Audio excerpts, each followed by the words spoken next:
Hello again, ladies and gents.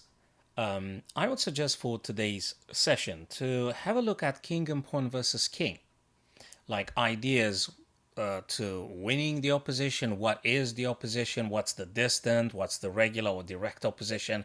Is that even important? Well, it's very important because that makes the difference in between winning a game or drawing, especially if you're the stronger part, like in our position now. So let's just dive in and try and explain a couple of ideas as clearly as possible. Then don't forget, please, guys, perhaps subscribe to my YouTube channel and drop me a couple of lines, comments if you think there are other things necessary to be added in our comments here. So, when you look at this one, the first thing that comes to mind, especially if you're playing with white now, and if it's white's turn, because that's a major difference, when you're looking at this guy, you actually dream of them promoting into a queen, which is exactly what you are meant to do. You're meant to promote this guy here, but how? Because let me tell you something. If you go with e3 or e4, you are not going to promote the pawn. Because the black king will always be blocking your pawn's advancement. You are not going to make any progress whatsoever. The only way is to get your king in front of the pawn and gaining the distant opposition towards the black king in our scenario here. What does it mean distant opposition anyway? So that's when you're having an odd number of squares, 3, 5 squares in between you and the other player's king. Now in our king, let me just play king to f2. I'm just moving the king. Now the black king comes down the board to be facing you and stopping you, trying to oppose you as much as possible. Now if you're playing king to e3, you have won the distant opposition. In between your king and your opponent's king, there are 3 squares. 1, 2, 3. That's so-called the distant opposition. Why is that important? Because when you win the distant opposition, you want them to win the direct opposition, and your opponent's king will have to step aside, allowing your king to gain control of the further advancing squares or promotion square. Let's just put it to the test. Let's suppose they play king to d6. Just give an example.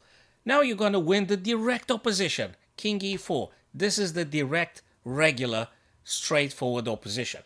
You have moved, you oppose the black king, and guess what they need to do? They need now to step aside. Because they can't, obviously, it's illegal, they can't move next to your king, and you'll be winning control over one of these very important key squares because your pawn needs to go forwards. Okay, let's suppose now the king goes on d6. What you mustn't do here, what you totally must not do, if you want, well, it's not important to have opposition. What does that mean? Can I just maybe push a pawn? Well, you actually cannot, because once you do that, your opponent wins opposition. And if you say it won't matter, look what happens. You can't push it through. They're going to be playing d6. You want to go forwards, but no one cares. King blocks you. What do you want to do? You want to play king e3, they'll be coming back. You can't make any progress. You're pushing the pawn. I don't care. King goes on e7. You want to push forward? Boop, opposition. You check, go behind, go in front of the pawn, so to speak. Coming down the board, d6, d8, oh my days. You can't promote your pawn. There's no way. You're pushing check, they go right in front of your pawn. And frankly, there's nothing you could do with white. Whatever you do, you either stalemate the black king, or there's just practically enough, or you move away and they capture your pawn. So let me go back now, because that's quite important. You mustn't play e3 in this position because you are losing the opposition. The most normal take here, boys and girls, ladies and gents, is simply king f5. That makes a ton of sense. Now guess what? Let's suppose the king goes on e7. Okay, now you can afford the luxury of playing e3, but not e4. Not e4, because you're gonna draw again. They're gonna be playing opposition. You're moving, then they move and they oppose you again. Don't play e4. But if you wanna make it just very simple, instead of just making it a huge philosophy with e3, just play king e5, winning opposition again. They need to step aside. There is no way around it. They must step aside. Guess what do you do now? Just play very nicely on f6 here. It's absolutely super fine because Even if they try to come down here on d6, they can't really touch your pawn. You're going to be moving e4. They can't move in check. It doesn't really matter. So if they play that, you just go e4. They moving down here the board now. You just go forward. And when they play e8, oops, you've won opposition again. The opposition is all yours. So there are little details that actually makes the difference in between you winning or drawing, especially if you're having the whites here. Okay? So let's just finish this thing here, because now look at this one. You've won the opposition, and it matters absolutely, especially at the very end, because whatever Black King chooses to go to, either left or right, it will make a bit of a difference. You now, with your king on f7, you control the e8 queening square, promoting square, very importantly, e7 and e6, and there is no magic that your opponent could employ to stave off stopping your pawn from advancing and promoting.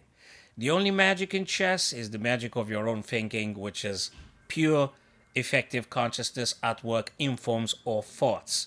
So you now control all those important key squares. There's nothing that Black can do to stop you from promoting. So very important to understand. And by the way, keep practicing on various platforms. On various platforms, important you oppose the other guy's king. Very important that you oppose their king. And if the kings are miles away from each other, win the distant opposition. 5 squares in between, then 3, then 1. That's it. Now, something very interesting. Let me go again to analysis and maybe set up a position. Just bear with me, my chess friends. I don't think if I say that one, set up a position, erase everything. Let's placing the pieces back. Now, let me tell you something very interesting here. Let me tell you something interesting. If you are playing with Black, if it's Black's turn, White is not going to win. But Black needs to play this one carefully, accurately, so to speak, not carefully. Just simply you play accurately, that's it. And you're just drawing here, okay? You just draw here, all right? You're just coming down the board. White might try to gain the opposition, but actually now, because Black moved first, you are going to win the opposition. Where is the White King going to go? Is the White King going to go here on e3? You have won the opposition. My chess friends, with the Black King. Whoop, King e5. This is it. It's going to be a draw because you've won the opposition. You moved in your opponent's face, so to speak, separated by a square. They will need to step aside, and whatever they do, you're going to be following them like a shadow. They can't make any progress here. Either e3, either e4, or king back on e3. You're going to move your king back facing them. They can't make any progress here. It's impossible. It's absolutely impossible. They can't do nothing here.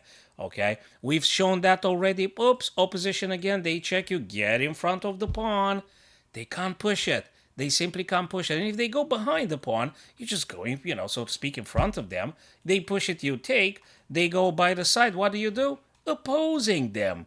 You oppose them. Check, in front, behind. It won't really matter because you are going to draw. That's very good news if you're having Black.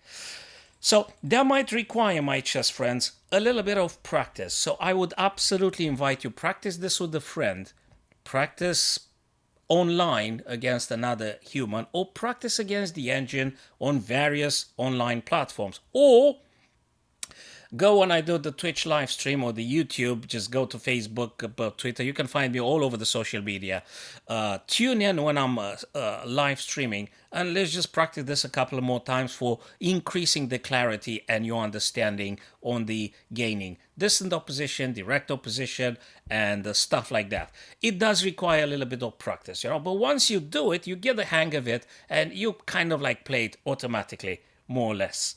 Okay, automatically comes from understanding them, becomes a habit, a very healthy habit in the end that actually might save you the game. So I hope that this kind of stuff will one day save your game, my chess friends. Thank you very much for watching, guys. I'll see you soon.